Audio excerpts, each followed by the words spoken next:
안녕하세요. 테크형 김시소입니다. 오늘은 디즈니 플러스에 대해서 얘기를 해볼 건데요. 디즈니 플러스는 다들 잘 아시다시피 디즈니 IP들이 엄청 많이 들어있는 앱이다. 디즈니 영화, 마블, 디즈니가 가지고 있는 모든 어떤 브랜드들의 콘텐츠를 볼 수 있는 앱이다. 이렇게 설명을 하면 될 것 같은데요.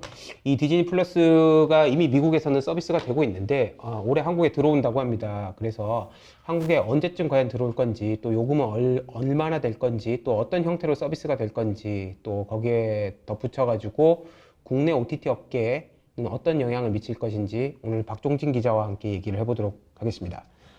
네, 박 기자, 디즈니 플러스 언제쯤 들어오나요, 우리나라에? 디즈니 플러스는 올해 안에 이제 국내 서비스를 시작할 예정입니다. 작년에 12월에 열린 월트 디즈니 연례 행사 디즈니 인베스터 데이에서 공식적으로 이제 한국과 동유럽 그리고 홍콩에 서비스를 내년부터, 그러니까 2021년부터 제공하겠다라고 발표를 했습니다. 그래서 연내 서비스가 개시될 것으로 생각됩니다. 네, 연내인데 뭐 이르면 상반기에 나온다 뭐 이런 얘기도 있어요? 네, 일단은 상반기에 나온다는 얘기는 계속 업계에서 추측으로 내놨던 얘기이고요. 디즈니 플러스에서는 단 한 번도 상반기 서비스를 출시하겠다라고 얘기한 적은 없습니다. 그러면은 그 늦어도 연말에는 좀 출시가 될 거다 이렇게 예상을 해보면 되겠네요. 네, 최근에 루크강 월트 디즈니 아시아 태평양 총괄 사장을 인터뷰를 했었는데 당시에 언제쯤 출시할 예정이냐라고 질문을 했었습니다. 그래서 다시 한 번 더 확인을 해줬는데 연내 출시하겠다 이외에 특정할 수 없다라고 설명을 했고요. 그래서 이제 업계에서 추측하기로는 이르면 9월, 늦어도 연말에는 출시될 것으로 기대하고 있습니다. 근데 이게 이미 미국에서는 서비스를 하고 있는 거잖아요. 근데 뭐 한국에 뭐 특별히 뭐 사실 어느 정도 자막 작업도 다 돼 있을 것 같다라는 생각이 드는데 이렇게 한국에 출시가 사실 좀 작년부터 얘기가 있었잖아요. 근데 출시가 이렇게 좀 밀린다고 해야 되나요? 뭐 이런 이유가 뭐가 있나요?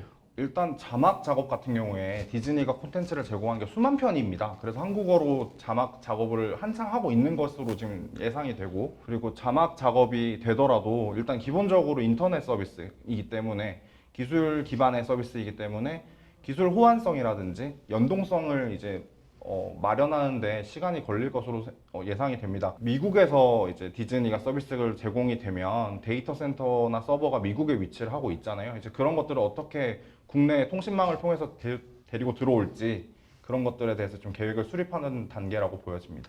네. 지금 보면은 계속 얘기가 나오는 게 국내 통신사들하고 좀 협의를 하고 있다. 물론 국내 통신사들도 예를 들어서 뭐 웨이브라든지 이런 OTT로 운영을 하고 있는데요. 이게 지금 얘기 나오는 거 보면은 KT랑 LGU 플러스 얘기가 좀 지속적으로 나오는 것 같아요. 그들을 통해서 지금 한국에 들어오겠다 뭐 이런 계획인 것 같은데. 네, 이동통신사는 지금 현재 모두 3사 모두 SK텔레콤을 포함해서 모두가 다 디즈니 플러스를 서비스를 제공하고 싶어 하는 걸로 알고 있습니다. 그래서 3사 모두 좀 단연간 디즈니 플러스를 좀 데려오려는 노력을 뭐 미팅 등을 통해서 해왔던 것으로 알고 있고요. 일단은 LG 플러스 KT는 조금 이제 긍정적인 이제 그런 멘트, 뭐 계약을 했다, 체결했다라는 얘기는 하지 않았지만 우리 지금 현재 검토 중이다, 논의 중이다라고 좀 긍정적인 시그널을 얘기한 반면에 SK텔레콤 같은 경우에는 최근에 박정호 사장이 한 말이 있습니다.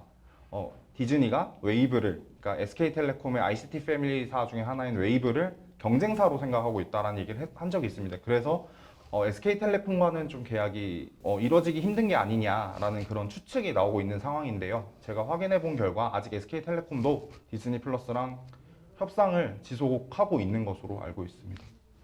네, 그 박정호 사장 얘기는 저도 봤는데 뭐 사람들이 그렇게 반응이 그렇게 좋은 것 같진 않더라고요. 디즈니 네. 플러스가 웨이브를 경쟁사로 생각을 하고 있다. 뭐 이런 좀 어떻게 보면 아는 사람들 입장에서는 조금 약간 뜨악한 얘기일 수도 있는데 이게 넷플릭스 같은 경우에는 이게 전 세계 가입자가 한 2억 명 정도 네. 되잖아요. 디즈니 플러스는 어느 정도인가요? 지금 최근 기준으로 이제 1억 명 이상을 돌파한 것으로 공식적으로 이제 외신에서 보도를 하고 있습니다. 웨이브는요? 웨이브는 현재 국내에서만 서비스를 하고 있고요. 그러니까 넷플릭스 같은 경우에는 글로벌 서비스, 그리고 디즈니도 글로벌 기준이어서 좀 숫자가 많이 차이가 나는데 웨이브는 현재 국내에서 한 210만 명 이상 고객을 210만 확보하고 명. 있는 것으로 알고 있습니다. 유료 고객은 210만 명이고요. 유무료 고객 통탈로 얘기를 하면 1000만 명 이상입니다. 이게 통신사 같은 경우에 지금 그러면 한 군데만 들어오게 된다 그러면은 그 통신 서비스를 그 회사 통신 서비스를 이용하지 않는 이용자들은 어떻게 디즈니 플러스를 못 보고 오는 겁니까? 그렇지는 않습니다. LGU 플러스와 이제 넷플릭스 사례를 생각해 보시면 이해하기 쉬우실 텐데요. 넷플릭스가 처음에 이제 국내 서비스를 2016년에 시작할 당시에 LGU 플러스 홈결합 상품을 출시를 하면서 이제 같이 그 B2C 서비스죠. 모바일 애플리케이션 서비스로 이제 서비스를 제공했습니다. 그렇기 때문에 디즈니 플러스 또한 모바일 서비스를 제공할 가능성이 높아 보입니다. 일단 지난번 인터뷰 때 저기 루크강 사장한테 디즈니 플러스 가입자 수 목표는 어떻게 되냐 했는데 최대한 많은 가입자를 유치하겠다라고 발표했습니다. 그렇기 때문에 B2C 서비스는 반드시 할 것으로 생각됩니다.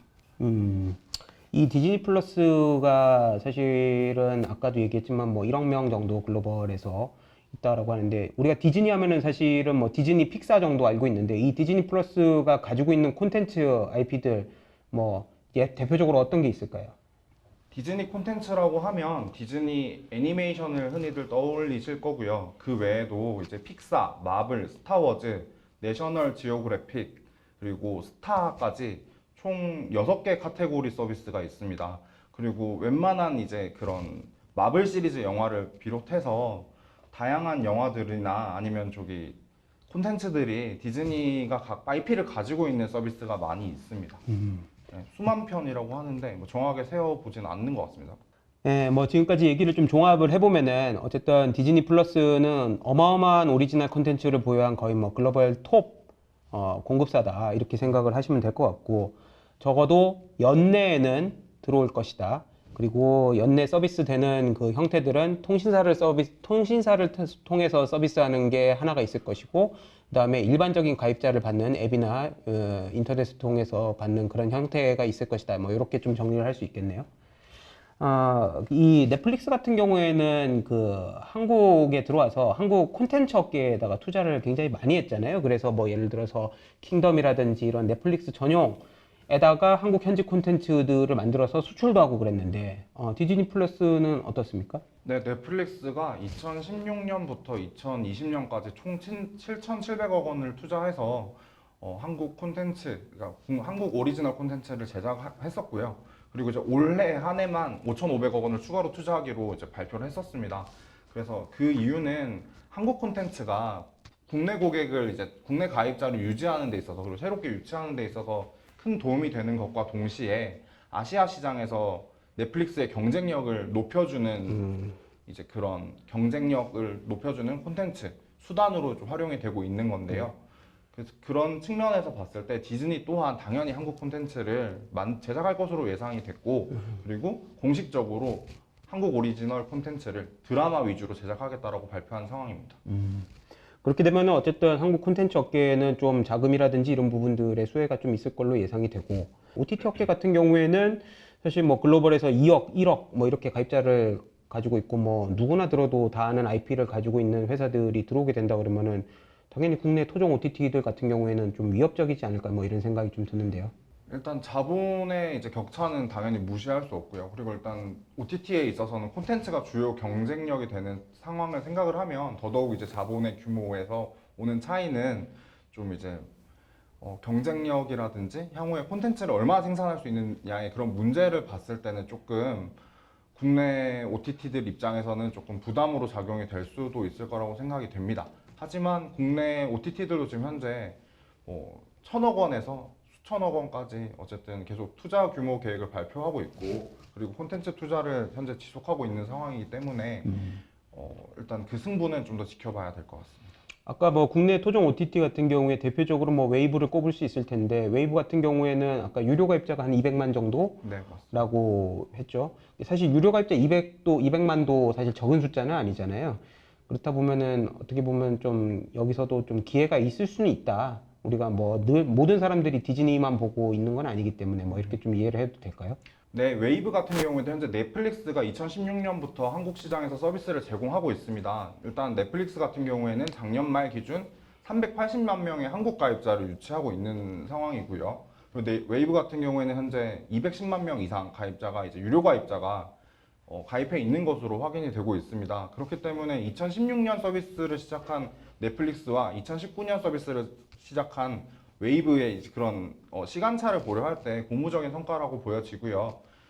디즈니 플러스가 들어오더라도 충분히 웨이브나 아니면 티빙이든 왓챠든 오리지널 콘텐츠를 계속해서 제작을 하고 있기 때문에 충분히 경쟁력이 있다고 보여집니다. 자, 그 국내 OTT가 경쟁력이 있다, 뭐 이런 취지로 좀 말씀을 하셨는데, 국내 OTT 아까 그 사실 글로벌 OTT랑 비교하면은 가입자나 뭐 이런 자금력이나 뭐 이런 모든 측면에서 사실 열세인 게 사실이거든요.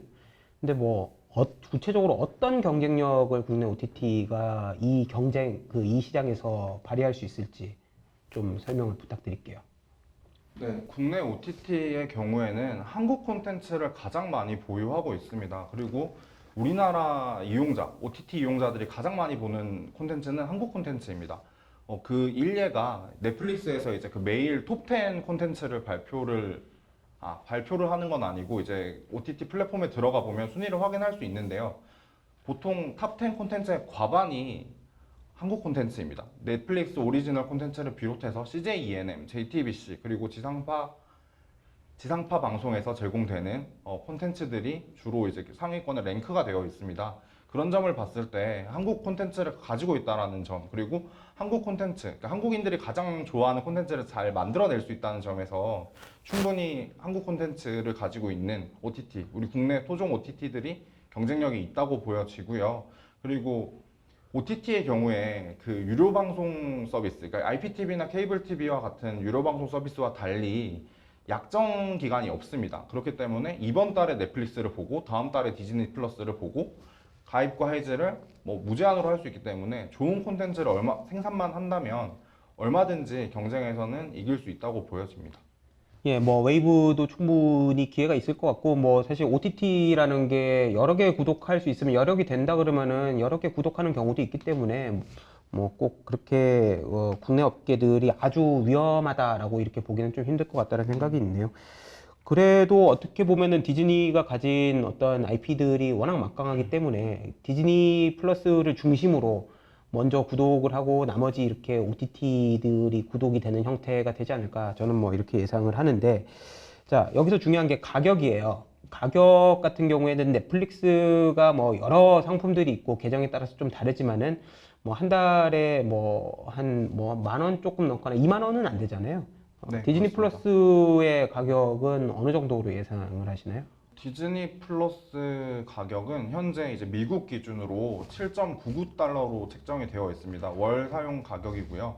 그래서 좀 환율로 환산을 하면 한 약 9천 원 정도 되는 수준입니다. 그렇기 때문에 9천 원에서 만 원 사이가 아닐까라고 이제 일반적으로는 예상이 되는데, 근데 이제 단 하나 특징이 있다면 디즈니 플러스가 미국에서는 현재 디즈니 플러스 그리고 훌루, 그 다음에 ESPN 플러스 총 3가지의 OTT 서비스를 제공하고 있습니다. 그런데 이제 한국에서는 디즈니 플러스 하나만 론칭할 예정인데요.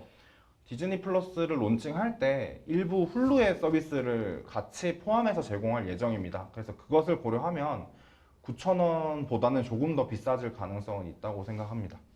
예, 좀 정리를 해보겠습니다. 디즈니 플러스 언제 들어오나? 연내는 들어올 것이다. 그 다음에 어떤 형태로 들어오나? 통신사를 통해서 들어오는 모델 하나, 그 다음에 앱으로 그냥 일반 가입을 할 수 있게 들어오는 모델 하나, 그 다음에 가격 같은 경우에는 넷플릭스에 아마 준하는 형태가 되지 않을까, 뭐 이렇게 박 기자가 예상을 했고요. 국내 OTT 산업 측면에서 보자면은 충분히 뭐 경쟁자가 뛰어드는, 아주 강력한 경쟁자가 뛰어드는 것이기 때문에 뭐 위협은 될 테지만은 국내 OTT도 어느 정도 지금 현재 경쟁력을 확보한 상태고, 또 OTT라는 산업의 특성상 그런 오리지널 콘텐츠들이나 다른 어떤 경쟁력을 갖춘다면은 충분히 어떤 그 틈바구니 속에서도 성장하고 경쟁할 수 있다. 뭐 이렇게 정리를 하면 될 것 같아요. 네, 뭐 콘텐츠가 많아지는 거는 즐길 거리가 많아지는 것들이니까 괜찮겠죠. 그리고 국내 OTT 산업에도 어느 정도 자극이 되고 그런 자극을 통해서 또 국내 콘텐츠 업계도 성장할 수 있는 그런 계기들이 마련이 될 것 같습니다.